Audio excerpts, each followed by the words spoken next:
হজরতুল আল্লাম শহীদ মরহুম আল্লামা দেলওয়ার হোসেন সাঈদী রহিমাহুল্লাহ ওনার স্মৃতি বিজড়িত আজকের এই ঐতিহাসিক প্যারেড ময়দানের তাফসিরুল কোরআনের প্রোগ্রামে সব আছে। স্টেজ আছে, শ্রোতা আছে, প্যান্ডেল আছে, মিডিয়া কাভারেজ আছে, কিন্তু আমাদের কলিজার টুকরাটা আমাদের মাঝে নাই। আজকের এই প্রোগ্রামে আলোচক হয়ে এই চেয়ারে আমি না বসে ওই শ্রোতাদের কাতারে বসে যদি আমাদের আল্লামার নুরানি চেহারার দিকে তাকিয়ে ওয়াজ শুনতে পারতাম, আমাদের হৃদয়টা ঠান্ডা হয়ে যেত, আমাদের তৃষ্ণার্ত হৃদয় শান্ত হতো। সব আজকে আছে, কি যেন নাই, ঠিক কিনা বলেন?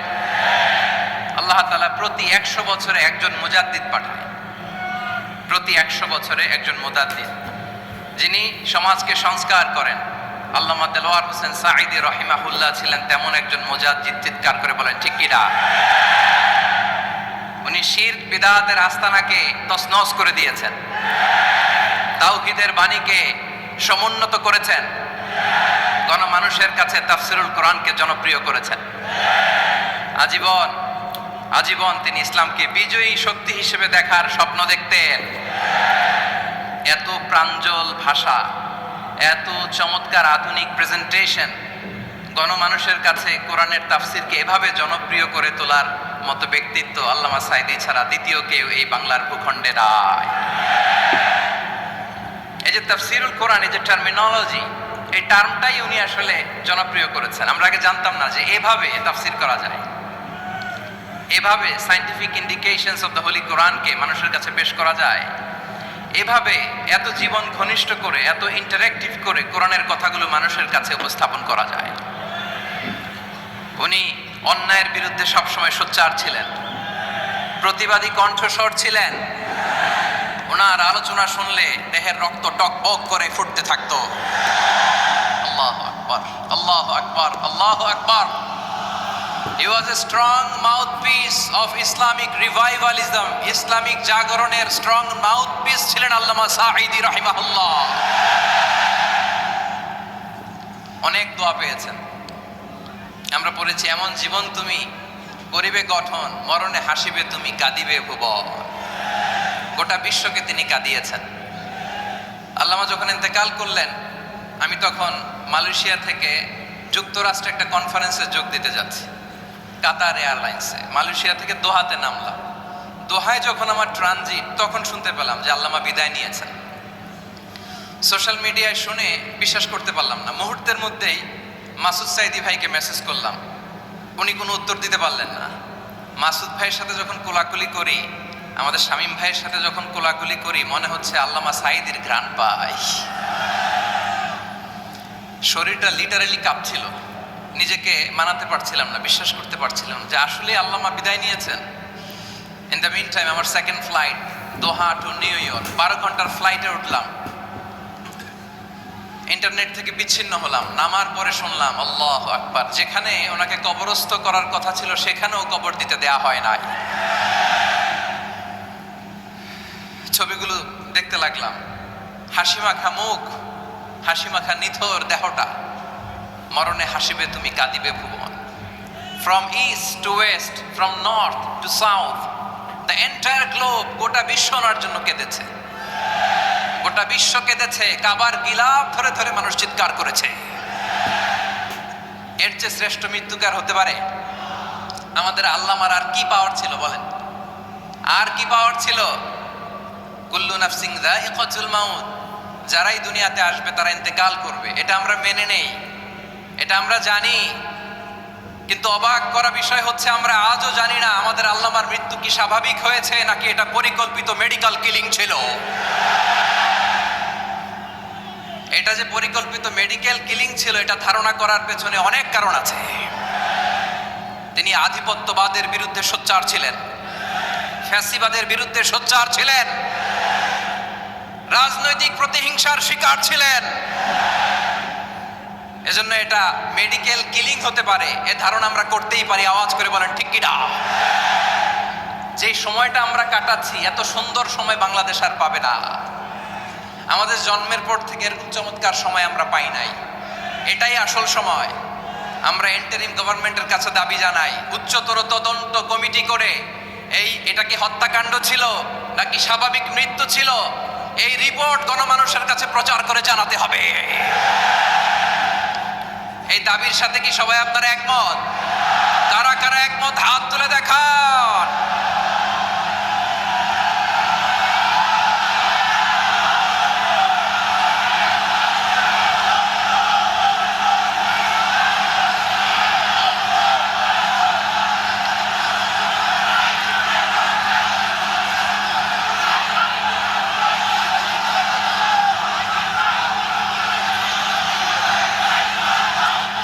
আমার প্রিয় ভাইয়েরা, প্রিয় চট্টলাবাসী, আল্লাহ তাআলা তার এই মুখলেস গোলামকে তার জান্নাতুল ফেরদাউসের মেহমান হিসেবে কবুল করুক, তার জীবনের সকল খেদমাগুলোকে কবুল করুক, জান্নাতুল ফেরদাউসের আলা মাকামে তাকে মেহমান হিসেবে কবুল করুক।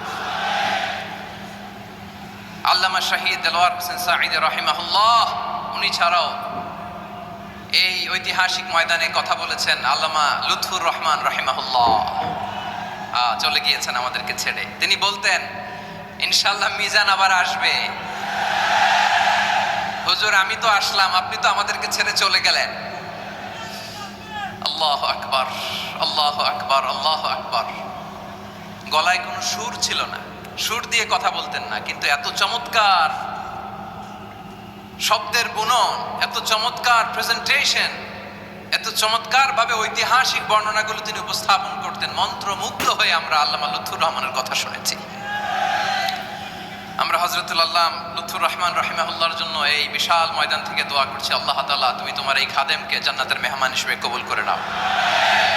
আরো অনেক আল্লামারা এখানে কথা বলেছেন, বিশেষ করে বাইতুল শরফের মরহুম পীর সাহেব হুজুর থেকে শুরু করে আরো যারা যারা তারকাতুল্য ওলামায়ে কেরাম এই চট্টগ্রামের ময়দানে কথা বলেছেন, আলো ছড়িয়েছেন। আমরা এই লক্ষ লক্ষ তাওহীদি জনতাকে নিয়ে তাদের জন্য দোয়া করছি, আল্লাহ তাআলা ওনাদের জীবনের সকল ভুল ত্রুটি ক্ষমা করে দিয়ে তাদেরকে জান্নাতুল ফেরদাউসের মেহমান বানিয়ে নিক। আমরা এই ঐতিহাসিক প্যারেড ময়দানের প্রোগ্রাম থেকে স্মরণ করতে চাই 24-এর ছাত্র নাগরিক অভ্যুত্থানে আমার যে সমস্ত ছাত্র নাগরিক ভাইয়েরা দেহের তাজা রক্ত বিলিয়ে দিয়ে নতুন বাংলাদেশ আমাদেরকে উপহার দিয়েছে। বিশেষ করে আপনাদের এই চট্টগ্রামের শহীদ ফয়সাল, শহীদ ওয়াসিম সহ সকল শহীদকে আল্লাহ তাআলা কবুল করুক, আমরা সবাই পড়ি আমিন। প্রিয় ভাইয়েরা, আমি নগণ্য একজন কোরআনের ছাত্র, এত বিশাল মঞ্চে এত বড় প্ল্যাটফর্মে কথা বলা আমার জন্য সাজে না। তারপরও আমাদের মুরব্বীরা আমাদের ডানে বায়ে বসে আছেন, ওনাদের আদেশ ক্রমে, ওনাদের অনুমতি ক্রমে কিছু কথা আজকের এই ঐতিহাসিক প্রোগ্রামে আপনাদের সামনে উপস্থাপন করার চেষ্টা করব। ওমা তৌফিক ইল্লা বিল্লাহ। প্রিয় ভাইয়েরা, 5 দিন ব্যাপী এই তাফসীরুল কোরআনের প্রোগ্রামে অনেক ওলামা হযরত কথা বলেছেন। যারা কোরআন সুন্নাহ থেকে আমাদেরকে কোরআনের কথাগুলো শোনালেন, আমরা যেন সেগুলো আমল করতে পারি, আল্লাহ আমাদেরকে তৌফিক দান করুন। শুরুতে আমাদের নিয়তটাকে খালেস করে নেওয়া দরকার। এই যে গ্যাদারিং, এই যে হিউজ শোডাউন, এগুলো যদি আমাদের নিজেদেরকে পরিবর্তন না করে তাহলে এতে কোনো লাভ নাই। জোরে বলেন ঠিক কিনা? এই প্রোগ্রাম যদি আমাদের জীবনকে পরিবর্তন করে, আমাদের চিন্তার ডিএনএ কে চেঞ্জ করে দেয়, তাহলেই চট্টগ্রামের প্যারেড ময়দান সার্থক। আসুন আমরা চিন্তাকে খালেস করে নেই। আমরা সবাই নিয়ত করি যে যতটুকু কথা আমরা কোরআনের আলোকে শুনবো, আমলের নিয়তে শুনবো ইনশাআল্লাহ। বলেন সবাই। আপনারা সবাই ঠিকঠাক আছেন তো? আসছেন আপনারা সবাই? আসছেন কখন? সকালে, কেউ দুপুরে, 9টায়? আল্লাহ আল্লাহ। দুপুরের খাবার খাওয়ার সুযোগ হয়েছিল? খান নাই? রোজা রাখছেন? আমি কি দিয়ে বিদায় দেব আমার এই ভাইগুলোরে? আল্লাহ তুমি আমার ভাইগুলোরে কবুল করো। ইসলামের পক্ষের এই গণজোয়ারকে আগামীর বাংলাদেশের ইসলামের জন্য তুমি কবুল করো। যেই ভালোবাসা ইসলামের জন্য হয়, যেই গণজোয়ার কোরআনের জন্য হয়, পৃথিবীর কোনো শক্তি দিয়ে সেটাকে আটকানো যায় না। জোরে বলেন ঠিক কিনা?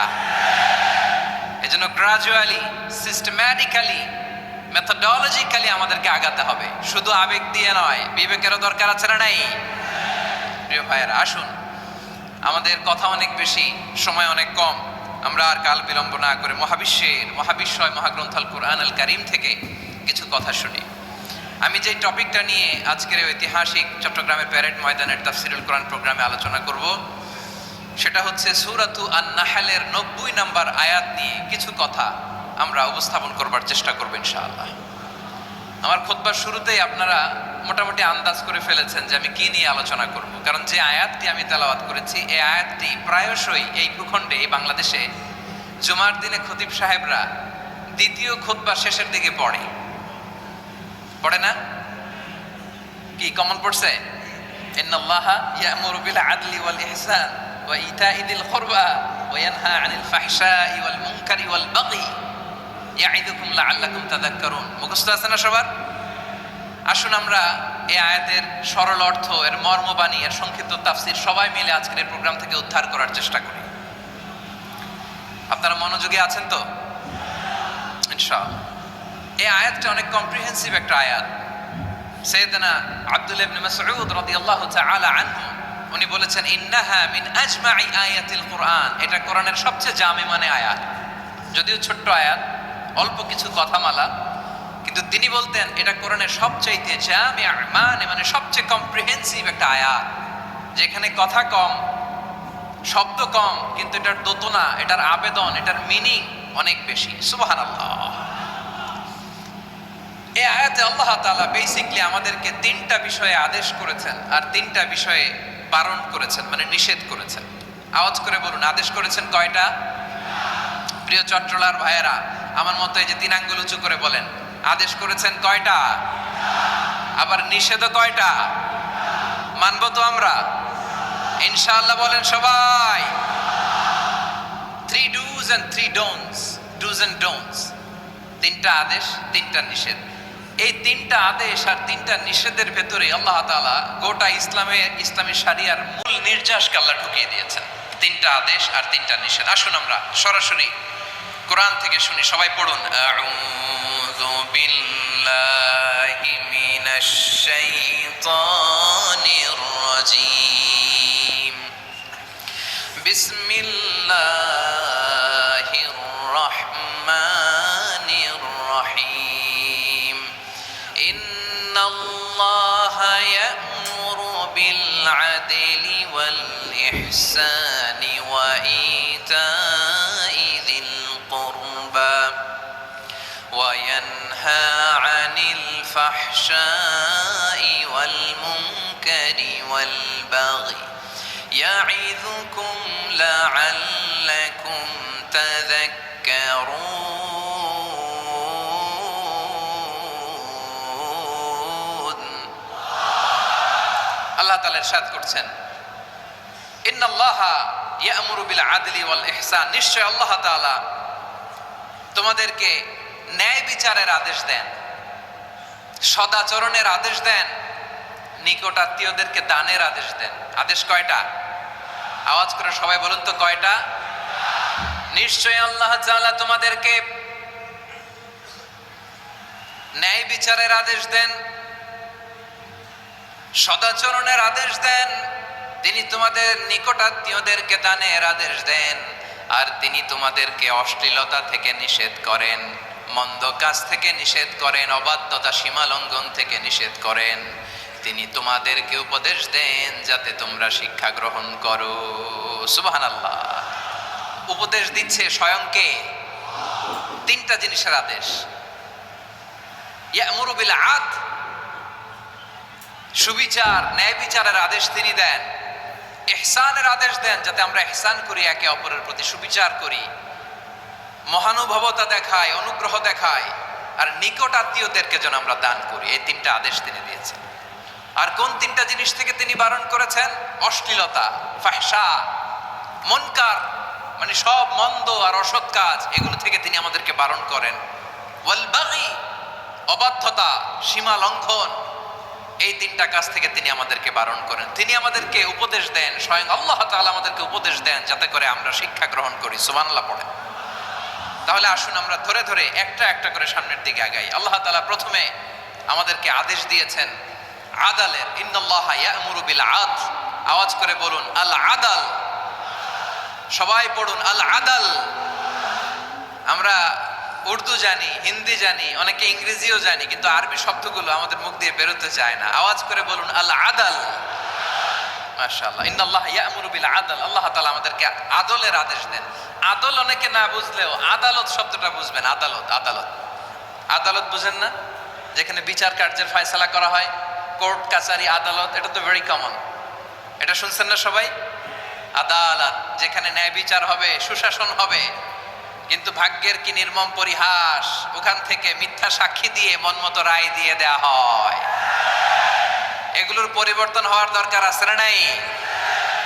প্রিয় ভাইয়েরা, আদালত, আল আদল, ইংরেজিতে বলে জাস্টিস, ন্যায় বিচার, সুবিচার, সুশাসন, জাস্টিস, আল আদল।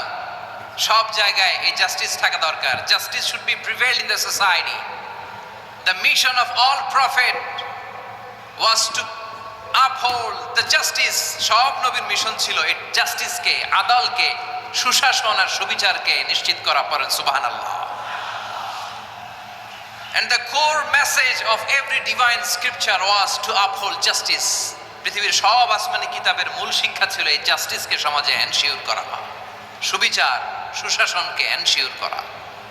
তাহলে প্রিয় ভাইরা, আমরা বুঝতে পারলাম আল আদ শব্দের মানে হচ্ছে ইনসাফ বা সুবিচার বা ন্যায় বিচার। এটা হচ্ছে একটা general meaning, very general meaning. আপনি যদি ইন ডেপথ বুঝতে চান, আরো ভেতরে যান, তাহলে আদাল মানে হচ্ছে সমন্বয়, আদাল মানে হচ্ছে ভারসাম্য, ব্যালেন্স। আদাল মানে হচ্ছে মধ্যম পন্থা। সুবহানাল্লাহ পড়েন। কারণ সব সময় সমান সমান হইলেই সুবিচার হয় না। কথা কি বুঝতেছেন? ইসলামের দ্য কনসেপ্ট অফ আদাল, এটা এমন আদাল, এটা সব সময় সমান সমান নয়। যখন সমান সমান দেয়া দরকার, ইসলাম সমান সমান দেয়। যখন ব্যালেন্স করা দরকার, চেক এন্ড ব্যালেন্স, সমন্বয়, ভারসাম্য করা দরকার, তখন ইসলাম ভারসাম্য করে দেয়। এটার নাম আদাল। সুবহানাল্লাহ। সহজ করে আপনাদেরকে বুঝাই। যেমন ধরুন, একটা পরিবারের 3 জন সদস্য, স্বামী, স্ত্রী আর সন্তান। তাদের সকালবেলার ব্রেকফাস্টে, স্বামীর সকালের নাস্তায় স্বামীর 3টা রুটি লাগে, স্ত্রীর 2টা লাগে, আর সন্তানের 1টা রুটি লাগে। এখন আমি যদি সমান সমান করে আদল করতে চাই, সবাইকে যদি 3টা করে রুটি দেই, তাহলে স্বামী বেচারার জন্য ঠিক আছে? কি বলেন? কথা কি বুঝতেছেন না কষ্ট হয়ে যাচ্ছে? যদি সমান সমানের নিয়মে আগাই, তাহলে 3টা করে যদি রুটি দেই, স্বামীর জন্য ওকে, কিন্তু স্ত্রীর জন্য 1টা বেশি হয়ে যায়। আর সন্তানের জন্য কয়টা বেশি হয়? আচ্ছা, এই তো বুঝতেছেন, মাশাআল্লাহ। আচ্ছা, 2টা করে যদি সবাই রে দেয় সমান সমান নীতিতে, তাহলে স্ত্রীর জন্য, স্ত্রী বেচারির জন্য ঠিক আছে, কিন্তু স্বামীর কয়টা কম পড়ে? আর সন্তানের বেশি হয়ে যায় কয়টা?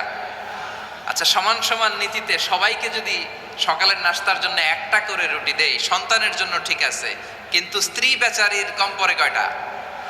স্বামীর কম পড়ে কয়টা? 2টা। কথা কি বুঝতেছেন? আর আমি যদি স্বামীকে দেই 3টা, স্ত্রীকে দেই 2টা, আর সন্তানকে দেই 1টা, তাহলে কারো অপচয় হবে না। যার যতটুকু দরকার ঠিক ততটুকুই কাজে লাগবে। চিল্লায় বলেন ঠিক কিনা? এটাই হচ্ছে ইসলামের আদল, যেখানে যার যতটুকু দরকার তাকে সেখানে ঠিক ততটুকু দিয়ে দেওয়ার নামই হচ্ছে আদল। চিল্লায় পড়েন আল্লাহু আকবার। রব্বুল আলামিন বলেন, ইউসিকুমুল্লাহু ফি আওলাদিকুম লিযযাকারি মিসলু হাযযিল উনসায়াইন। আল্লাহ তোমাদেরকে ওসিয়ত করেন, তোমাদেরকে আদেশ দেন, উত্তরাধিকার সম্পদ যখন বন্টন হবে, ছেলেরা যতটুকু পাবে, মেয়ে পাবে তার অর্ধেক। সুবহানাল্লাহ বলেন। দেখেন, ছেলে যদ্দূর, মেয়ে অর্ধেক। ছেলে ডবল পাবে। আপাত দৃষ্টিতে মনে হয় এখানে অবিচার হয়েছে, কিন্তু আসলে কি অবিচার হয়েছে? আপনি বিয়ের ক্ষেত্রে যান, ওইখানে আবার ছেলে মোহরানা দেয়, মেয়ে সেখানে মোহরানা পায়। তাহলে চেক এন্ড ব্যালেন্স, ভারসাম্য, ব্যালেন্স, মধ্যম পন্থা এখানে আছে না নাই? এটাই হচ্ছে ইসলামের আদল। আল্লাহ তাআলা এই আদলের আদেশ দিয়েছেন, সুবিচার, ন্যায় বিচার, সুশাসন এবং ভারসাম্যের আদেশ দিয়েছেন। প্রিয় ভাইয়েরা, একটি শান্তিময় সমাজ, একটা সমৃদ্ধ সমাজ, একটা মানবিক সমাজ যদি আমরা পেতে চাই, এই আয়াতের মধ্যে যতগুলো পয়েন্ট আছে সবগুলোর বাস্তবায়ন লাগবে। কথা বুঝতে পেরেছেন? বলেন, আওয়াজ করে বলেন, আমরা একটা শান্তির সমাজ চাই কি চাই না? আমরা একটা সমৃদ্ধ বাংলাদেশ চাই কি চাই না? আমরা একটা মানবিক বাংলাদেশ চাই কি চাই না? এই আয়াতে আল্লাহ তাআলা একটা মানবিক সমাজের রূপরেখা টেনেছেন। তার প্রথম কথা হচ্ছে ইন্নাল্লাহা ইয়ামুরু বিল আদল। আল্লাহ তাআলা তোমাদেরকে আদলের নির্দেশনা দেয়, সুবিচার সুশাসনের নির্দেশনা দেয়। যে সমাজে আদল থাকে না সেই সমাজে জুলুম মানুষের ঘাড়ে চেপে বসে। আদলের বিপরীত হচ্ছে জুলুম। আদলের বিপরীত কি? জুলুম বা জাওর, অত্যাচার, অবিচার, বৈষম্য। এই যে বৈষম্য বিরোধী ছাত্র আন্দোলন কেমন পড়ছে? এই যে একজন সমন্বয়ক তো দেখা করলো আমার সাথে। জুলুম মানে হচ্ছে বৈষম্য। বৈষম্যের স্থান ইসলামে নাই, অবিচারের স্থান ইসলামে নাই, জুলুমের স্থান ইসলামে নাই। আল্লাহ তাআলা বলেন যে আমি জুলুমকে নিজের জন্য হারাম করেছি এবং তোমাদের জন্য হারাম করেছি। বিশ্বনবী ফরমান, আল্লাহ তাআলা বলেন হাদিসে কুদসিতে, ইয়া ইবাদি ইন্নী হারামতুয যুলমা আলা নাফসি ওয়া জাআলতুহু বাইনাকুম মুহাররামান ফালা তাযালামু। আমার গোলামেরা শোনো, নিশ্চয় আমি আল্লাহ তাআলা জুলুমকে আমি আমার উপরে হারাম করেছি, অনুরূপভাবে জুলুম করাকে তোমাদের উপরেও হারাম করেছি। ফলে ফালা তাযালামু, তোমরা একে অপরের সাথে জুলুম করো না। নির্দেশনাটা কার? খবরদার, জুলুমের সাথে আমাদের কোনো সম্পর্ক নাই। আল্লাহ তাআলা আদলের আদেশ দিয়েছেন, আদালতের আদেশ দিয়েছেন, সুশাসনের ন্যায় বিচারের আদেশ দিয়েছেন। ইন্নাল্লাহা ইয়ামুরু বিল আদল, আমাদেরকে আদল প্রতিষ্ঠা করতে হবে। জুলুমের সাথে ইসলামের কোনো সম্পর্ক নাই। আল্লাহ তাআলা জালিমদের জন্য কঠিন শাস্তি প্রস্তুত করে রেখেছেন। যারা এই আদলকে ভুলুণ্ঠিত, কখন রাত কিচ্ছু জানে না, কখন দিন কখন রাত কিছু জানে না, বছরের পর বছর কেটে গিয়েছে। এক্সট্রা জুডিশিয়াল কিলিং এর কোনো হিসাব নাই। বিচার বহির্ভূত হত্যা, এনফোর্স ডিসঅ্যাপিয়ারেন্স, গুম, যেটা সবচাইতে বড় মানবতা বিরোধী অপরাধ। কত মানুষ যে গুম হয়েছে তার কোনো ইয়ত্তা নাই। যেই ফ্যামিলির সদস্য গুম হয়েছে তারা কি ওই লোকটার জন্য মাগফিরাতের দোয়া করবে নাকি সুস্বাস্থ্যের দোয়া করবে তারা নিজেরাও জানতো না, কারণ জানে না ও বেঁচে আছে না মরে গেছে। আহা, বিডিআর নওজোয়ানদের যারা ছাড়া পেল দেখলাম, বিনা অপরাধে, কোনো অন্যায় ছাড়া, অপরাধ ছাড়া তাদের জীবন থেকে, তাদের তারুণ্যের, তাদের যৌবনের 15 বছর 16 বছর 17 বছর নাই, 6 মাস বয়সের ছোট বাচ্চাকে রেখে জেলে গেছে। 6 মাসের মেয়ে বেরোয় দেখে মেয়ের বয়স 17 বছর। মেয়ে বাবারে চিনে না, বাবা মেয়েরে চিনে না। মেয়েকে এখন বিয়ে দিয়ে আরেক ছেলের হাতে তুলে দিবে। মেয়ের শৈশব বাবা দেখে নাই, মেয়ের কৈশোর বাবা দেখে নাই, মেয়ের তারুণ্য দেখে নাই। আরেক যুবককে দেখলাম 14 বছরের 14 দিনের সংসার, 2 সপ্তাহের সংসার শেষে জেলে গেছে। কত যুবকের যে স্ত্রী চলে গিয়েছে ফ্যামিলি ছেড়ে, কারণ জানে না তো কবে আসবে, কি হবে, কেউ জানতো না। দাম্পত্য জীবনের মাত্র 14 দিনের স্মৃতি, এই স্মৃতিকে আঁকড়ে ধরে এক বোন 16টা বছর 17টা বছর কাটিয়ে দিয়েছে।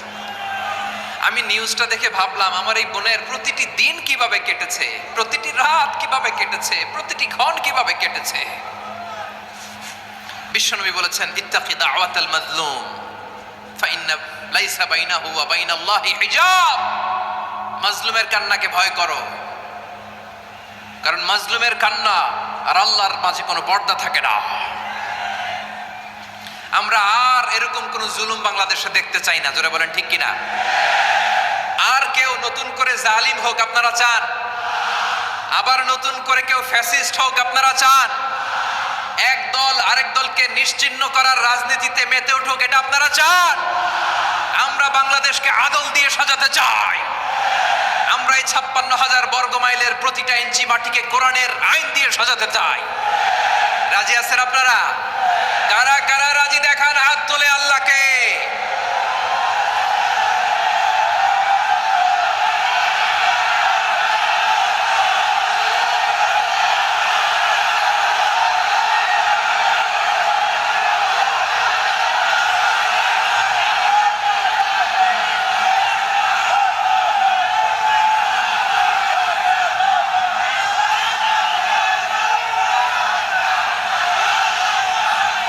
বসুন।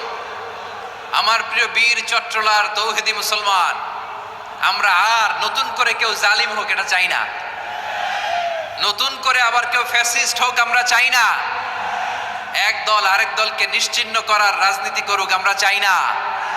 আমরা সুশাসনের বাংলাদেশ চাই, আমরা মানবিক বাংলাদেশ চাই, আমরা একটা সমৃদ্ধ বাংলাদেশ চাই, আমরা বিশ্বের বুকে সম্মান নিয়ে মাথা উঁচু করে দাঁড়াতে চাই, ঠিক কিনা বলেন?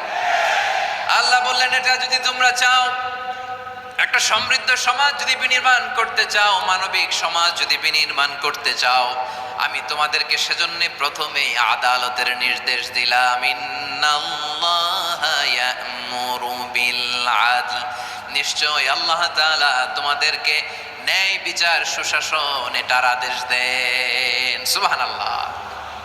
আদাল, ন্যায় বিচারের আদেশ আল্লাহ তাআলা কোরআনের বিভিন্ন আয়াতে দিয়েছেন। আল্লাহ তাআলা বলছেন, ইন্নাল্লাহা ইয়া'মুরুকুম আন তুআদ্দুল আমানাতি ইলা আহলিহা ওয়া ইযা হাকামতুম বাইনান নাসি আন তাহকুমু বিল আদল ইন্নাল্লাহা নি'ম্মা ইয়া'iযুকুম বিহি ইন্নাল্লাহা কানা সামিআন বাসীরা।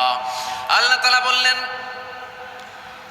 আল্লাহ আদেশ দিচ্ছেন, যে ব্যক্তি আমানতের হকদার তার হাতে তোমরা আমানত পৌঁছে দাও, আর যখন তোমরা বিচার কার্য করবে, বিচার ফয়সালা করবে, আদালতের সাথে করো। সুবহানাল্লাহ বলেন। ওয়া ইযা হাকামতুম বাইনান নাসি আন তাহকুমু বিল আদল, আদালতের সাথে করবা।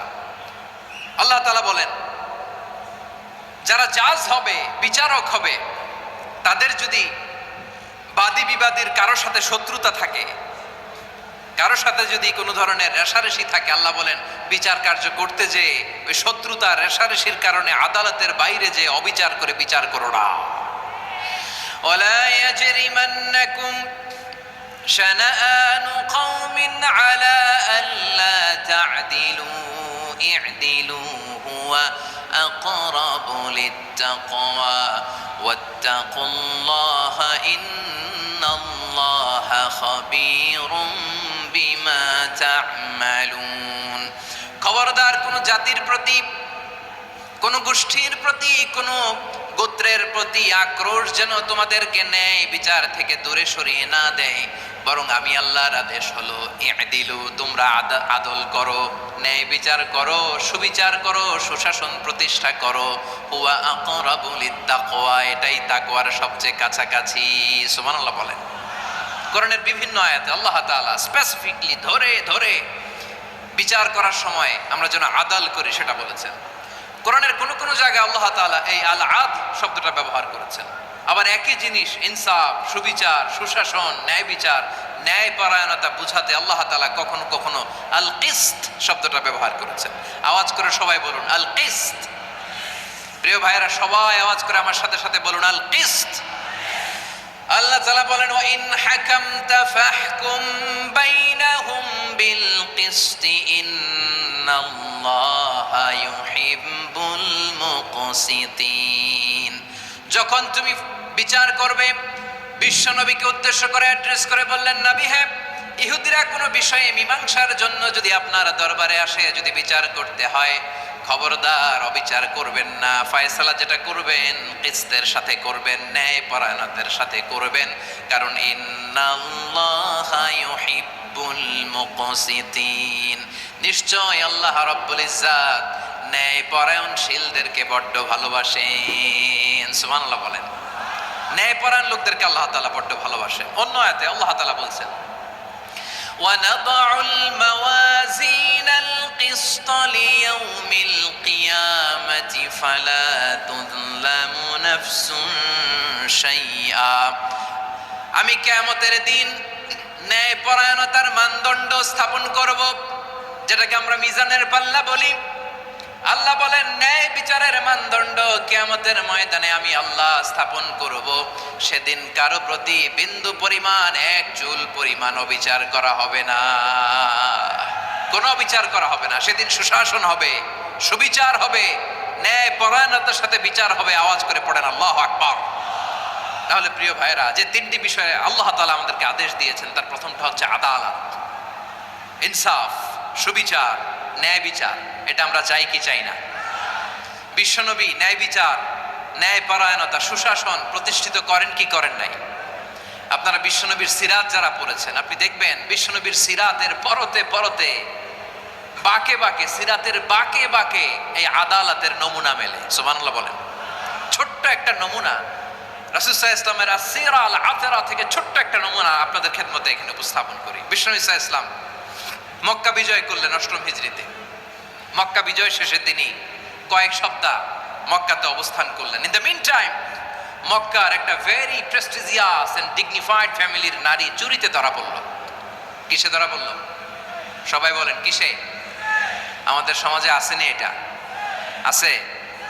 ছোট না বড়?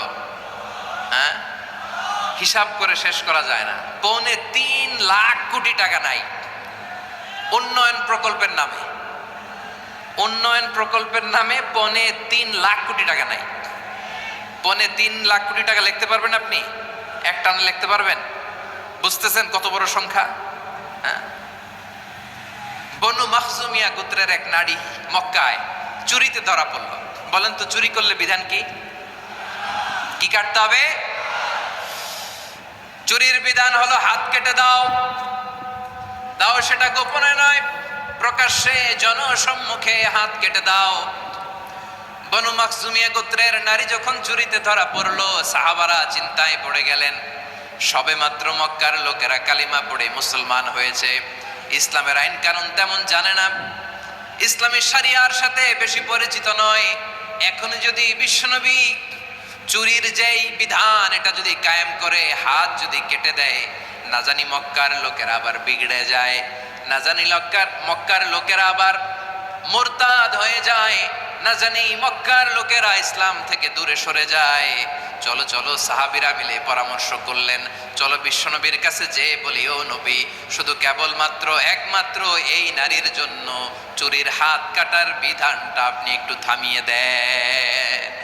চুরির হাত কাটার যে বিধান এখানে একটু রহিত করে দেন, বাকিগুলা কইরেন মদিনাতে যে চলবে, কিন্তু মক্কায় এবারের জন্য মাফ করে দেন। কিন্তু কে বলবে? এই যে পরামর্শ, সাজেশন, এটা কে দিবে বিশ্বনবীর কাছে? সাহাবারা চিন্তায় পড়ে গেলেন। আল্লাহর নবীর সামনে দাঁড়িয়ে আল্লাহর দেয়া হুদুদ, আল্লাহর দেয়া বিধান থামিয়ে দেওয়া, মাফ করে দেওয়া, এই কথা বিশ্বনবীর সামনে বলার সাহস তো কেউ রাখে না। কেউ কেউ বলল, বিশ্বনবীর পালক পুত্র যায়েদ বিন হারেসার সন্তান উসামারে বিশ্বনবী নাতির মতো আদর করে, বড্ড বেশি ভালোবাসে উসামারে। এজন্য সাহাবারা উসামাকে বলতো হিব্বু রাসূলিল্লাহ, বিশ্বনবীর ভালোবাসা। কি বলতো?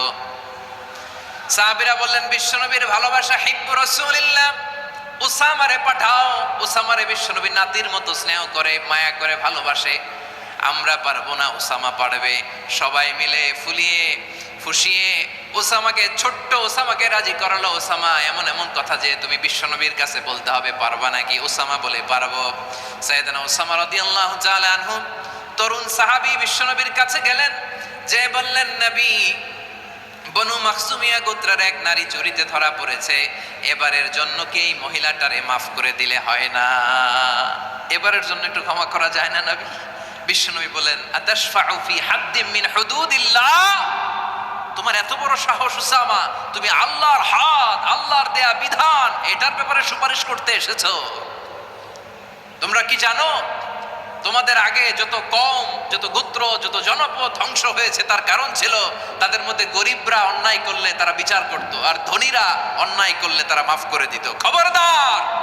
ওয়া আইমুল্লাহ লাউ আন্না ফাতিমাতা বিনতি মুহাম্মাদিন সারাকাত লাকাতা মুহাম্মাদুন ইয়াদাহা। বিশ্বনবী বললেন, ওরে ওসামা, বনু মাখজুমিয়ার ওই প্রেস্টিজিয়াস এন্ড ডিগনিফাইড ফ্যামিলির মেয়ে তো দূর কি বাত, অনেক দূরের কথা। জেনে রেখো ওসামা, আমার কলিজার টুকরা, নয়নের পুটুলি ফাতেমাও যদি মক্কার জমিনে আজকে এই চুরির দায়ে ধরা পড়তো, আমি বিশ্বনবী মুহাম্মাদুর রাসূলুল্লাহ ধরে ফাতেমার ডান হাতটা কেটে দিতে এক বিলম্ব দেরি করতাম না। ইন্নাল্লাহা ইয়া'মুরু বিল আদল, আমাদেরকে জাস্টিস শিখায়, পশ্চিমারা আমাদেরকে ইনসাফ শিখায়, আমাদেরকে সুশাসন শিখায়। আর ইনসাফ, সুশাসন, ন্যায় বিচার, সুবিচার, জাস্টিস কারে বলে বিশ্বনবীর বায়োগ্রাফি থেকে জেনে নাও। এই ছিল বিশ্ব ইসলামের আদালতের নমুনা। আপনি যদি সাইয়েদনা ওমর ফারুকের জীবনের দিকে তাকান, এমন কঠোর, এমন বীর সেনানী ছিলেন। সাইয়েদনা ওমর ফারুক যদি রাস্তার এই মাথা দিয়ে হাঁটা শুরু করতেন, শয়তান ওমর ফারুককে দেখলে ওই রাস্তা রেখে দিয়ে অন্য রাস্তা দিয়ে হাঁটতো। সুবহানাল্লাহ। ওমর ফারুক রাদিয়াল্লাহু তাআলা কি পার্সোনালিটি ছিল, কি পার্সোনালিটি। আমাদের এলাকায় ছোট বাচ্চারা রাতে ভাত খেতে চায় না, আমার মেয়েটাও খেতে চায় না। এই এটা দিব, ওইটা দিব, আজকে মাহফিলে আসার সময় বলে দিছে লিস্ট করে এটা এটা আনতে হবে। তো ছোট্ট বাচ্চাদের অনেক বায়না থাকে, ওরা রাতে খেতে চায় না। তো মায়েরা বিভিন্ন ভয় দেখায়, এই বাঘ আসবে, বাঘ আসবে খাও, এই ভূত আসবে, ভূত আসবে খাও। আপনারা কি বলেন চট্টগ্রামে? কি আসবে? হ্যাঁ, ভূত, ভূত, ভূত আসবে, বাঘ আসবে, খাও খাও খাও, তাড়াতাড়ি খাও। তো বাচ্চারা এগুলো শুনে ভয়ে খেতে শুরু করে। মদিনার জামিনেও একই ঘটনা ঘটতো। মদিনার ছোট্ট ছোট্ট সোনামণিরা খেতে চাইতো না। তো মায়েরা বলতো, হা হুয়া ইয়াতি উমর, হা হুয়া ইয়াতি উমর, ওই যে উমর আসতেছে, উমর। ওমরে ফারুকের কথা শুনলে বাচ্চারা একেবারে ঠান্ডা। সুবহানাল্লাহ পড়বেন না? প্রভু তুমি বলেছ রাসূল দেবে না, বলনি দেবে না ওমর, বলনি দেবে না হামজা তারিক, খালিদ বিজয় সমর। প্রভু তুমি বলেছ রাসূল দেবে না, বলনি দেবে না ওমর, বলনি দেবে না হামজা তারিক, খালিদ বিজয় সমর। প্রভু তুমি বলেছ রাসূল দেবে না। আল্লাহু আকবার। ওমর ফারুক রাদিয়াল্লাহু তাআলা ওনার কথা শুনলে গায়ের মধ্যে গুজবাম হয়, গায়ের পশমগুলো দাঁড়িয়ে যায়। সুবহানাল্লাহ বলেন। কি পার্সোনালিটি ছিল, কি ব্যক্তিত্ব ছিল। মুনাফিকরা ওমর ফারুককে জমের মতো ভয় পেতেন। শয়তান, ভূত শয়তান এই রাস্তা দিয়ে আসলে শয়তান অন্য রাস্তা দিয়ে হাঁটতো। ওমর ফারুক রাদিয়াল্লাহু তাআলা আনহুর জীবনে যদি দেখেন, তাহলে সেখানে আপনি আদালতের, ইনসাফের, সুশাসনের, জাস্টিসের নমুনা দেখতে পাবেন। কয়টা শুনবেন? সাইয়েদনা ওমর ফারুকের রাদিয়াল্লাহু তাআলা আনহুর সন্তান আব্দুর রহমান মিশরে মদ খেয়ে মদ্যপ অবস্থায় ধরা পড়েছে। মদ খাওয়ার কারণে, মদ যদি কেউ পান করে আর যদি প্রমাণিত হয়, তার বিচার হলো 80 বেত। আওয়াজ করে বলেন কয় বেত? বাংলাদেশেও তো এই আইন আছে নাকি? বাংলাদেশে আছে? হ্যাঁ, মদ খাইলে 80 বেত, এই আইন বাংলাদেশে চালু হোক। আমরা চাই কি চাই না? চাই সবাই। এজন্যই তো ইসলাম ভাল লাগে না। ইসলামকে ভাল লাগে না। ইসলামকে আউট করে রাখতে পারলেই তো এরকম বড় বড় বোতল খাওয়া যায়।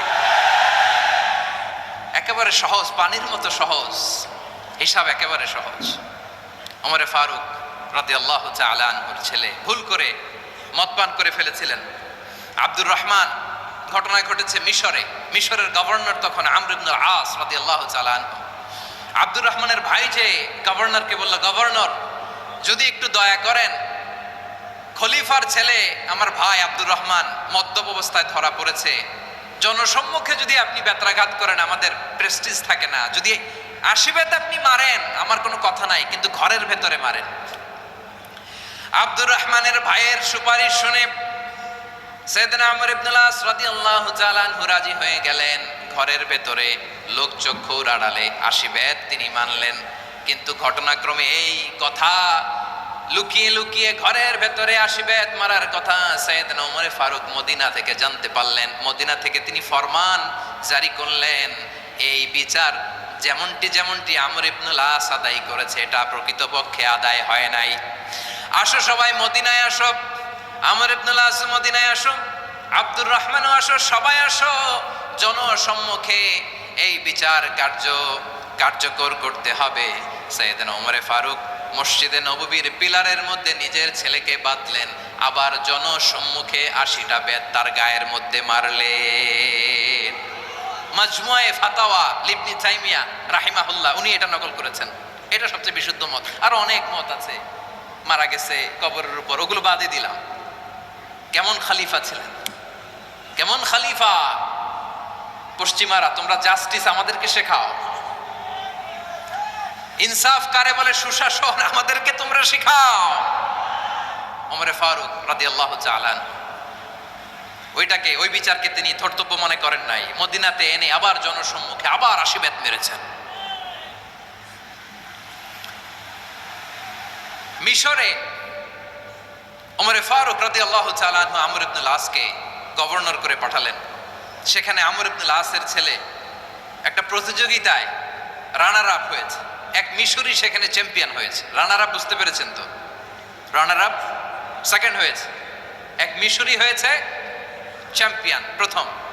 কিন্তু গভর্নরের ছেলে ও জিততে পারে নাই। ও রাগে ওই মিশরির গায়ের মধ্যে কয়েকটা লাঠি দিয়ে বাড়ি মেরেছে। মিশরি যে মদিনাতে ওমরে ফারুকের কাছে বিচার দিলেন, আপনার গভর্নরের ছেলে অন্যায়ভাবে আমার গায়ে হাত তুলেছে। সাইয়েদনা ওমরে ফারুক আবার ফরমান জারি করলেন, আসো মদিনাতে আসো। মিশরীকে ডাকলেন। ওই মিশরের গভর্নর আমর ইবনে আল-আস রাদিয়াল্লাহু তাআলা আনহুকে ডাকলেন, তার ছেলেকেও ডাকলেন। সবাই বসে রইল। আমর ইবনে আল-আস রাদিয়াল্লাহু তাআলা আনহু মাথা নিচু করে বসে আছেন, লজ্জায় কাচুমাচু। হায় হায়, আজকে আমার ছেলের কারণে আমিরুল মুমিনিন খলিফাতুল মুসলিমিন ওমরে ফারুকের কাছে আমি জনসম্মুখে লজ্জিত হচ্ছি। সাইয়েদনা ওমরে ফারুক বললেন, এই নাও লাঠি। গভর্নরের ছেলে তোমার মাথার মধ্যে যতগুলো বাড়ি মেরেছে, আজকে জনসম্মুখে তুমি অতগুলা বাড়ি মারো। মিশরি বলে, থাক, আপনি যে ডেকে আনছেন সবার সামনে এটা বলছেন, এতেই আমি খুশি। আল্লাহু আকবার। আপনার মহানুভবতা দেখে আমি খুশি, আর অপমানের দরকার নাই। ওমরে ফারুক বলে, না, খবরদার, এই কথা মিশরি তুমি বলো না, মারো, যতগুলা বাড়ি মেরেছে মারো। বাধ্য হয়ে মিশরি আমর ইবনে আল-আসের সামনে ওনার কলিজার টুকরা সন্তানের মাথার মধ্যে বাড়ি মারতে আরম্ভ করলেন। ঠিক যতগুলা বাড়ি গভর্নরের ছেলে আমর ইবনে আল-আসের ছেলে মিশরির গায়ে মেরেছিল, মাথায় মেরেছিল, মিশরি গুনে গুনে ততটা মারলেন। এই দৃশ্য দেখে ওমরে ফারুক রেগে মেগে আগুন, রাগের চোটে রাগ সামলাতে না পেরে, আর নিজেকে সামলাতে না পেরে মিশরিরে বললেন, ছেলেরে মারা শেষ হয়ে গেলে এবার বাবার টাক মাথার মধ্যে কয়েকটা বাড়ি মার। রাগের চোটে, আউট অফ অ্যাঙ্গার, রাগের চোটে, যে আমার পাঠানো গভর্নর আমর ইবনে আল-আস তার ছেলেকে কেন আদব তারবিয়া কেন শিক্ষা দিতে পারে না। ছেলেরে মারা হইলে এবার আমর ইবনে আল-আসের মাথার মধ্যে দুইটা মারো। এটা রাগে বলেছেন, এটা শাস্তি হিসেবে না। সুবহানাল্লাহ পড়ে। তোমরা আমাদেরকে সুশাসন শিখাও, আমাদেরকে সুশাসন শিখাও। বিশ্বনবী বলেন, আদল এটা যেন তেন বিষয় না, এটা দিয়েই মানবিক সমাজ গড়তে হবে। আল্লাহ তাআলা কিয়ামতের কঠিন ময়দানে, যেদিন স্বামী স্ত্রীকে চিনবে না, স্ত্রী স্বামীকে দেখে পালিয়ে যাবে, বন্ধু বন্ধুরে চিনবে না, পীর সাহেব মুরিদরে চিনবে না, মুরিদ পীর সাহেবরে চিনবে না, দলের কর্মী তার নেতারে চিনবে না, নেতা তার কর্মীরে চিনবে না, বন্ধু বন্ধুরে দেখে পালাবে। এই কঠিন মুহূর্তে সূর্যটা মাথার কাছে চলে আসবে, জমিনটা তামার জমিন হবে। আজকের জমিনের মতো নয়। মানুষ ঘর্মাক্ত, ক্লান্ত, শ্রান্ত মাথার মগজগুলো কানের ছিদ্র আর নাকের ছিদ্র দিয়ে বেয়ে বেয়ে পড়বে। বিশ্বনবী ফরমান, কিয়ামতের ওই কঠিন ময়দানে 7 শ্রেণীর ব্যক্তিকে রব্বুল আলামিন তার আরশের নিচে ছায়া দিবেন। তার মধ্যে প্রথম শ্রেণীর ব্যক্তি হলো ইমামুন আদিল। ইমামুন আদিল, ন্যায়পরায়ণ শাসক, যে ইনসাফের সাথে বিচার করে, যে জাস্টিস সমাজে সার্ভ করে, যে সুশাসন নিশ্চিত করে, ওই ইমামুন আদিল। আদিল শব্দটা বুঝছেন না? ইন্নাল্লাহা ইয়া'মুরু বিল আদল। পাইছেন? আদিল। 7 শ্রেণীর ব্যক্তিকে আল্লাহ তাআলা সুশীতল আরশের নিচে ছায়া দিবেন, যেদিন তার দেয়া ছায়া ছাড়া কোনো ছায়া থাকবে না। এর প্রথম হচ্ছে ইমামুন আদিল, ন্যায়পরায়ণ শাসক। চিল্লায় বলেন সুবহানাল্লাহ। আবার বিশ্বনবী বললেন, ইন্নাল মুকসিতিনা ইনদাল্লাহি আলা মানাবিরা মিন নূর আন ইয়ামিনির রহমান। কিয়ামতের দিন যারা ন্যায় পরায়ণ হিসেবে আল্লাহর সামনে দাঁড়াবে কিয়ামতের দিন, রব্বুল আলামিন তার আরশের ডান দিকে ওই ন্যায় পরায়ণ লোকদের জন্য আরশের ডান দিকে একটা নূরের মিম্বারে তাদেরকে বসার সুযোগ করে দিবে। আল্লাহর আরশের ডান দিকে ন্যায় পরায়ণ লোকদের জন্য আল্লাহ তাআলা নূরের মিম্বার বানাবে। চারটেখানি কথা মনে করেছেন? আল আদাল, জাস্টিস, ইন্নাল্লাহা ইয়া'মুরু বিল আদল। আল্লাহ তাআলা এই আদালতের নির্দেশনা দেয়, সুবিচার, সুশাসন। প্রিয় ভাইয়েরা, এটা আমরা বাংলাদেশে চাই কি চাই না? এই যে অরাজকতা, এই যে অন্যায়, এই যে জুলুম, এই যে ইনকনসিস্টেন্সি, সমাজের অসঙ্গতির প্রধান কারণ জাস্টিস নাই, সুবিচার নাই, সুশাসন নাই। শেষবারের মতো আওয়াজ করে বলেন তো, আমরা বাংলাদেশে আদল চাই কি চাই না? তাহলে প্রথম নির্দেশনা শেষ, আল্লাহ তাআলা তোমাদেরকে আদলের আদেশ দেন। এরপরে আল্লাহ বললেন, আমি তোমাদেরকে ইহসানের আদেশ দেই। ইন্নাল্লাহা ইয়া'মুরু বিল আদলি ওয়াল ইহসান। আমি তোমাদেরকে যেমনি আদলের নির্দেশনা দেই, তেমনি ভাবে তোমাদেরকে ইহসানের নির্দেশনা দেই। ইহসান, আওয়াজ করে সবাই বলেন তো ইহসান। সবাই বলেননি, সবাই বললে এতটুকু আওয়াজ হবে আমি বিশ্বাস করি না। আওয়াজ করে বলুন আল ইহসান। ইহসান মানে কারো প্রতি সফট হার্টেড হওয়া, মহানুভব হওয়া, অনুগ্রহ পরায়ণ হওয়া, অনুগ্রহশীল হওয়া, একে অপরের প্রতি দয়াদ্র হওয়া। একে অপরের প্রতি দয়াদ্র, অনুগ্রহশীল হওয়া ছাড়া মানবিক সমাজ কশিনকালেও গঠন করা সম্ভব না। প্রিয় ভাইয়েরা, সুন্দর আচরণ দিয়ে, ইহসান দিয়ে যা জয় করা যায়, নরম আচরণ দিয়ে যেটা অর্জন করা যায়, কঠোরতা দিয়ে সেটা পারা যায় না। বিষ্ণু ঈসা ইসলাম ইহসান দিয়ে, কোমল আচরণ দিয়ে, তার অনুগ্রহ দিয়ে তিনি অনেক কাফিরের হৃদয়কে জয় করে ফেলেছেন।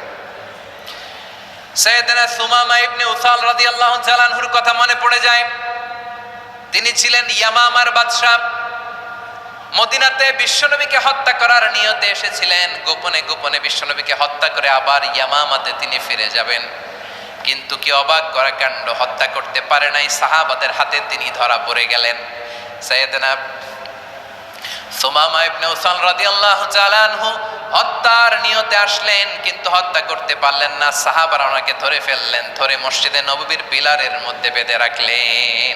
সুমামা ইবনে উসাল, সিরাত থেকে শুনেন, সিরাত থেকে শোনাচ্ছি। রাদিয়াল্লাহু তাআলা ইয়ামামার অধিপতি ছিলেন। ইয়ামামা বিশ্বনবীকে হত্যার জন্য আসছেন, ধরা পড়ে গেছেন, এখন মসজিদে নববীতে বেঁধে রাখছে, তার মানে বন্দী। তো এখন স্ট্যাটাস কি? বন্দী, ক্যাপটিভ। তো বিষ্ণু ঈসা ইসলাম সাহাবাদেরকে বললেন, তার খোঁজ খবর নিও, সুমামা ইবনে উসালের খোঁজ খবর নিও। সাহাবারা বলেন, ইয়া রাসূলুল্লাহ, আপনাকে হত্যা করতে এসেছে, তার তো কঠিন ক্যাপিটাল পানিশমেন্ট হওয়া দরকার, কঠিন শাস্তি হওয়া দরকার। বিশ্বনবী বললেন, না, আমি যেটা জানি তোমরা সেটা জানো না, তোমরা সুমামার সাথে ভালো আচরণ করো। বিশ্বনবী সুমামার কাছে গেলেন। প্রথম দিন যে তিনি কালেমার দাওয়াত দিলেন, ইমানের দাওয়াত দিলেন, ইসলামের দাওয়াত দিলেন, রিসালাতের দাওয়াত দিলেন, আখিরাতের দাওয়াত দিলেন। পরের দিন যে বিশ্বনবী সালাতের দাওয়াত দিলেন, যাকাতের দাওয়াত দিলেন, ইসলাম কি, কিভাবে, কেমন করে পালন করতে হয় চমৎকার আর্টিকুলেট করতে শুরু করলেন। তন্ময় হয়ে সুমামা ইবনে উসাল রাদিয়াল্লাহু তাআলা আনহু বিশ্বনবীর কথাগুলো শুনতে আরম্ভ করলো। একদিন নয়, 2 দিন নয়, টানা 3 দিন বিশ্বনবী সুমামার কাছে ইসলামকে প্রেজেন্ট করেছেন, উপস্থাপন করেছেন। আওয়াজ করে বলেন, কয় দিন? 3 দিন। 3 দিন মসজিদে নববীতে বাঁধা। আর সাহাবীদেরকে বললেন, তার খোঁজ খবর নিও, তোমরা যে রুটি বানাও এর মধ্যে সবচেয়ে ভালো আটার রুটিটা তারে দিও, সবচেয়ে রিফাইন্ড খেজুর, যেটা পিওর খেজুর, এটা তারে দিও। আর বিশ্বনবী নিজের উট থেকে দুধ দহন করে ওনার বাড়ির এক কর্মচারীকে বলেছেন, দুধ দহন করে সুমামার জন্য নিয়ে যেও। সুবহানাল্লাহ পড়বেন না? সবাই তো অবাক, ইয়ামামা থেকে আসছে নবীকে হত্যা করতে, বিশ্বনবী দেখে তারে জামাই আদর করে, তাকে মজার মজার খাবার দিও, দুধ দিও, আদর আপ্যায়ন করো। একদিন নয়, 2 দিন নয়, টানা 3 দিন বিশ্বনবী এভাবে সুমামার কাছে যেয়ে যেয়ে ইসলামকে প্রেজেন্ট করতে আরম্ভ করলেন, ইসলামকে উপস্থাপন করতে শুরু করলেন। আর তাকে চমৎকার এন্টারটেইনমেন্ট, আপ্যায়ন দিতে আরম্ভ করলেন। টানা 3 দিন যখন ইসলামের দ্য বিউটিজ অফ ইসলাম, ইসলামের সুমহান বাণী সৌন্দর্য তার কাছে উপস্থাপন শেষ, তাকে আপ্যায়ন শেষ, বিশ্বনবী বললেন সাহাবেদেরকে, যাও এবার সুমামার হাতের পায়ের রশি দুটো খুলে দাও। তারা বললেন, ইয়া রাসূলুল্লাহ, কি বলেন আপনি? ও তো হত্যাকারী, সুযোগ পায় নাই, আপনারে মারতে পারে নাই, ছেড়ে দিলে আবার ও আপনার উপর তলোয়ার নিয়ে ঝাঁপিয়ে পড়বে। নবী, এই সিদ্ধান্ত আপনি নিতে যাবেন না। বিশ্বনবী বললেন, যেটা বলেছি সেটা করো, সুমামার রশিগুলো ছেড়ে দাও। সুমামার হাতে পায়ের রশিগুলো যে তোমরা খুলে দাও। সাহাবারা তর্ক জুড়ে দিলেন, লা ইয়া রাসূলুল্লাহ, এমনটা করবেন না, তো ভয়ঙ্কর ভয়ঙ্কর খুনি, কি জানি কি হয়ে যায়। বিশ্বনবী বললেন, না, তার হাতে পায়ের রশিগুলো খুলে দাও। সাহাবারা বিশ্বনবীর কথা মতো তার হাতে পায়ের রশিগুলো খুলে দিল। সুমামা মুহূর্তের মধ্যে মসজিদে নববী থেকে বের হয়ে ইয়ামামায় ফিরে না যে মসজিদে নববীর পাশে একটা খেজুর বাগান ছিল, সেখানে চলে গেলেন। সেখানে একটা ছোট্ট কুয়া ছিল, কুয়ার পানি দিয়ে তিনি গোসল করলেন। সুবহানাল্লাহ পড়েন। কুয়ার পানি দিয়ে গোসল করে মসজিদে নববীর সামনে এসে বিশ্বনবী এবং সাহাবাদের সামনে দাঁড়িয়ে সাব্বাবা উঁচু করে বললেন, আশহাদু আল্লা ইলাহা ইল্লাল্লাহ ওয়া আশহাদু আন্না মুহাম্মাদান আবদুহু ওয়া রাসূলুহু। আল্লাহু আকবার। আমি সাক্ষ্য দিচ্ছি আল্লাহ ছাড়া কোনো ইলাহ নাই, আর মুহাম্মদ আল্লাহ তাআলার প্রেরিত বান্দা এবং রাসূল। প্রিয় ভাইয়েরা, ইহসান দিয়ে যা জয় করা যায়, কঠোরতা দিয়ে সেটা কঠিনকালেও জয় করা যায় না। আওয়াজ করে বলেন ঠিক কি না? এবার সুমামা দাঁড়িয়ে বলে, ওগো নবী, আমি তো কালিমা পড়ে মুসলমান হয়ে গেলাম, এবার শোনেন, এই মুহূর্তের আগে আপনার চেহারার চাইতে নিকৃষ্ট কোনো চেহারা আমার কাছে ছিল না, কিন্তু শাহাদা পাঠ করার পরে আপনার চেহারার চাইতে উত্তম শ্রেষ্ঠ কোনো চেহারা আমার কাছে আর নাই। ও নবী, আজকের দিনের আগে ইসলাম ধর্মের যে নিকৃষ্ট অপছন্দনীয় কোনো ধর্ম আমার কাছে ছিল না, কিন্তু এই মুহূর্ত থেকে ইসলামের যে সেরা শ্রেষ্ঠ পছন্দনীয় কোনো ধর্ম আমার কাছে নাই। নবী গো, আজকের দিনের আগে মদিনার চাইতে অপছন্দনীয় নিকৃষ্ট কোনো শহর আমার কাছে ছিল না, কিন্তু এই মুহূর্তের পর থেকে মদিনার চাইতে কোনো শ্রেষ্ঠ শহর আমার জানা নাই। সে ছিল গমের বড় ডিলার, গম বেচতো। কি বেচতো? তার গম কিনে মক্কার লোকেরা রুটি খাইতো। সে ঘোষণা দিল, আজকে থেকে মক্কাবাসীদের জন্য সব গম আমি হারাম করে দিলাম, মক্কাবাসী এখন না খেয়ে মরে। সুবহানাল্লাহ পড়বেন না?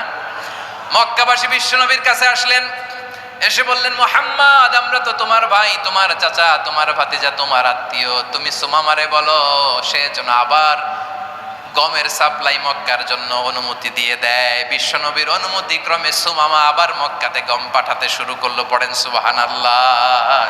ইহসান, ইহসান দিয়ে আপনি যেটা জয় করতে পারবেন, you can win the heart of your enemies. ইহসান দিয়ে আপনি আপনার শত্রুর হৃদয়কে জয় করতে পারবেন। আওয়াজ করে বলেন ঠিক কি না? এজন্য আল্লাহ বললেন, ওয়া আনফিকু ফি সাবিলিল্লাহি ওয়া লা তুলকু বিআইদিকুম ইলাত তাহলুকা ওয়া আহসিনু ইন্নাল্লাহা ইউহিব্বুল মুহসিনিন। তোমরা আল্লাহর রাস্তায় দান করবে আর নিজেরা নিজেদেরকে ধ্বংসের হাতে ঠেলে দিও না। তোমরা একে অপরের প্রতি ইহসান করবে, কারণ ইহসানকারীদেরকে আল্লাহ বড্ড ভালোবাসেন। সুবহানাল্লাহ পড়েন। আবার সূরা রহমানে আল্লাহ বললেন, হাল জাযাউল ইহসানি ইল্লাল ইহসান ফাবিআইয়ি আলা, সবাই পড়েন, ফাবিআইয়ি আলাই রাব্বিকুমা তুকাযযিবান। ইহসানের প্রতিদান হিসেবে ইহসানি হয়। বিশ্বনবী সুমামার প্রতি যেমন ইহসান করেছেন, সুমামাও ঠিক তেমন ইহসান ফিরিয়ে দিয়েছে। ঠিক কিনা বলেন? তাহলে 1 নম্বরে হচ্ছে আদ, ন্যায় বিচার। 2 নম্বরে সবাই বলেন ইহসান, সদাচরণ। ইহসান 2 ধরনের প্রিয় ভাইরা, ইহসান ফিল ইবাদা, ইহসান ফিল মুআমালা। ইহসান ফিল ইবাদা হচ্ছে একাগ্র অনুভবে ইবাদতে ডুব দেওয়া, এর নাম ইবাদতের ইহসান। সুবহানাল্লাহ পড়ে। বিশ্বনবী বলেন, ইহসান মানে কি জানো নাকি? হাদিসে জিবরিলে সাইয়েদনা জিবরিল আলাইহিস সালাম বিশ্বনবীকে বললেন, আখবিরনি আনিল ইহসান। নবী আমাদেরকে বলেন ইহসান মানে কি? বিশ্বনবী বললেন, আনতা আবুদাল্লাহা কাআন্নাকা তারাহু ফাইন লাম তাকুন তারাহু ফাইন্নাহু ইয়ারাক। ইহসান মানে হলো এমন ভাবে তুমি আল্লাহর সামনে নিজেকে উজাড় করে ইবাদত করবে, তুমি ভাববে তুমি আল্লাহকে দেখতে পাচ্ছ। আর এটা যদি ভাবা তোমার জন্য কঠিন হয়ে যায়, অন্তত এতটুকু তুমি ভাববা যে আল্লাহ তোমাকে দেখতে পাচ্ছেন। ঠিক কিনা বলেন? ও আমার বীর চট্টলার ভাইয়েরা, কেউ যেটা দেখে না সেটা দেখে কে? এই বিশ্বাস হৃদয়ের মধ্যে আছে? নামাজে যখন দাঁড়ান এই ফিলিংসটা আনা যাবে? হ্যাঁ, এশার সালাত তো এখনো হয় নাই না? আলোচনা শেষে এশার সালাত এখানে অনুষ্ঠিত হবে, তাই না? আচ্ছা বলুন তো, আমরা এশার সালাত পর্যন্ত বেঁচে থাকবো এই গ্যারান্টি আছে কার কার? হাত তোলেন। কয়েকজন হাত তুলছে পেছনে, না বুঝে তুলে ফেলছে। এশা পর্যন্ত যে আমরা হায়াত পাবো কোনো গ্যারান্টি আছে? সবাই আওয়াজ করে বলেন, গ্যারান্টি আছে? গ্যারান্টি নাই। এই জন্য বিষ্ণু ইসলাম বলেছে এমন ভাবে নামাজে দাঁড়াও, ইবাদত করো, মনে করো হতে পারে এটাই আমার জীবনের শেষ নামাজ। পারফর্ম দ্য সালাহ as if this is your last and final prayer. এমন ভাবে সালাতে দাঁড়াও, ভাবো হতে পারে এটাই তোমার জীবনের শেষ নামাজ। এমন ভাবে নামাজে দাঁড়াও, ভাবো এটাই শেষ নামাজ। তাহলে নামাজে একাগ্রতা বাড়ায় দিবে কে? ফলে ইবাদতের ইহসান আমাদের অর্জিত হবে। আর মুআমালাতে ইহসান হলো, বিশ্বনবী বলেন ইন্নাল্লাহা তাবারাকা ওয়া তাআলা কাতাবাল ইহসানা আলা কুল্লি শাই ফাইদা কাতালতুম ফাআহসিনুল কিতলা ওয়া ইযা যাবাহতুম ফাআহসিনুয যাবহা ওয়ালিয়ুহিদ্দা আহাদুকুম শাফরাতাহু ওয়ালিয়ুরিহ যাবিহাতাহু। ইহসান দুই ধরনের, আওয়াজ করে বলতে হবে। কয় ধরনের? সবাই বলুন আওয়াজ করে, কয় ধরনের? একটা হচ্ছে ইহসান ফিল ইবাদা, ইবাদতে ইহসান। ইবাদতে ইহসান কি? একাগ্র অনুভব দিয়ে ইবাদত করা, মন প্রাণ দিয়ে ইবাদত করা। আর মুআমালাতে ইহসান কি? সব কাজে, দৈনন্দিন কাজে, কর্মে, সামাজিক অ্যাক্টিভিটিতে কোমলতা প্রদর্শন করা, অনুগ্রহের সাথে সবকিছু করা। আল্লাহ তাআলা ইন্নাল্লাহা তাবারাকা ওয়া তাআলা কাতাবাল ইহসানা আলা কুল্লি শাই, তিনি সব কিছুর ব্যাপারে ইহসানকে আবশ্যক করেছেন। সবকিছুতে মুমিনের সব কাজে ইহসানের পরশ থাকবে। ওয়া ইযা কাতালতুম ফাহসিনুল কিতলা, বিষ্ণুই বলেন তুমি যখন কাউকে হত্যা করো ইহসানের সাথে করো। সুবহানাল্লাহ পড়বেন না? যখন হত্যা করো তখনও ইহসানের সাথে। আচ্ছা হত্যা করবো আবার ইহসান আসবে করতে করে, তো মেরেই ফেলবো আমি। আল্লাহ, ও ভাই একজন খুন করেছে, খুনি, রাষ্ট্রীয় আইনে তার শাস্তি হয়েছে ডেথ পেনাল্টি, মৃত্যুদণ্ড। এখন মৃত্যুদণ্ড দেখে আপনি যেমনি মন চায় তেমনি মারবেন লোকটারে? ওর নাক কেটে ফেলতে পারবেন? ওর কান কাটতে পারবেন? ওর চোখ উপড়ে ফেলতে পারবেন আপনি? যেমন মন চায় তার অঙ্গহানি করা যাবে না। ইহসানের সাথে তাকে হত্যা করো। সুবহানাল্লাহ, this is Islam, this is the true essence of Islam. ওয়া ইযা যাবাহতুম ফাহসিনুয যাবহা, যখন জবাই করবে তখনও ইহসানের সাথে জবাই করো। করব জবাই, ওইখানেও নাকি ইহসান। আচ্ছা কুরবানির দিন আমরা পশুগুলোরে কি করি বলেন সবাই আওয়াজ করে? জবাই। জবাই মানে তো এটার মেরেই ফেলতেছি, একটু পরে তো টুকরো টুকরো করে গোশতগুলো খাবো, এটা তো খাবো, এটা তো মেরেই ফেলবে। বিষ্ণু বলে না, জবাইয়ের মধ্যেও মুমিনের জবাইয়ের ভেতরেও ইহসানের পরশ থাকা চাই। যখন জবাই করবে প্রাণীটাকে হাত পা টাইট করে বেঁধে নাও, ছুরিটাকে শার্পেন করে নাও, ধারালো করে নাও, যাতে অল্প সময়ে জবাইটা হয়ে যায়, প্রাণীটা যাতে কম কষ্ট পায়। সুবহানাল্লাহ পড়ে। দিস ইজ কল্ড ইহসান। ইহসান আল্লাহ তাআলা যেমনি আদলের আদেশ করেছেন, ন্যায় বিচার, জাস্টিস এনশিওর করতে বলেছেন, সমাজে ইহসানের ব্যবহার, ইহসানের অনুশীলন তিনি করতে বলেছেন। এজন্য মুমিনের প্রতিটি কাজে, আমার চট্টগ্রামের ভাইয়েরা আমার দিকে তাকান, খেয়াল করে শুনুন, মুমিন জীবনের প্রতিটি কাজে ইহসানের পরশ থাকা চাই। আমরা যেন আমাদের পরিবারের প্রতি ইহসান করি, আমরা যেন আমাদের কর্মচারীদের প্রতি ইহসান করি, আমরা যেন আমাদের কলিগদের প্রতি ইহসান করি, আমরা যেন আমাদের ভাইদের প্রতি ইহসান করি। মুমিন জীবনের প্রতি কাজে ইহসানের পরশ থাকার দরকার আছে না নাই? কথা বুঝতে পেরেছেন? তাহলে আল্লাহ তাআলার তিনটা আদেশ ছিল, কয়টা গেল? ভুলে গেছে? ভুলে গেছে চট্টগ্রাম? তিনটা আদেশের মধ্যে কয়টা বললাম? প্রথমে কি ছিল? আদল। 2 নম্বরে, 3 নম্বরে রব্বুল আলামিন বললেন ওয়া ইতা ইদিল কুরবা, নিকটাত্মীয়দেরকে দান করো। নিকট আত্মীয়দেরকে দাও, যারা তোমাদের ব্লাড কানেকশনের আত্মীয় তাদেরকে তোমরা দাও। এখানে জেনারেলি বললেন দাও, কি দিব সেটা তিনি এখানে বলেন নাই, সেটা তিনি সূরাতুল ইসরার মধ্যে বলেছেন। আল্লাহ বলেন ওয়া আতিযাল কুরবা হাক্কাহ, নিকট আত্মীয়দেরকে তাদের অধিকার, তাদের প্রাপ্য তোমরা বুঝিয়ে দাও। দেখেন, একটা শান্তির সমাজ, একটা সমৃদ্ধ সমাজ, একটা মানবিক সমাজ গঠনের জন্য আল্লাহ তাআলা বেশি না মাত্র 3টা অর্ডার, 3টা ভার্ডিক্ট তিনি জারি করেছেন।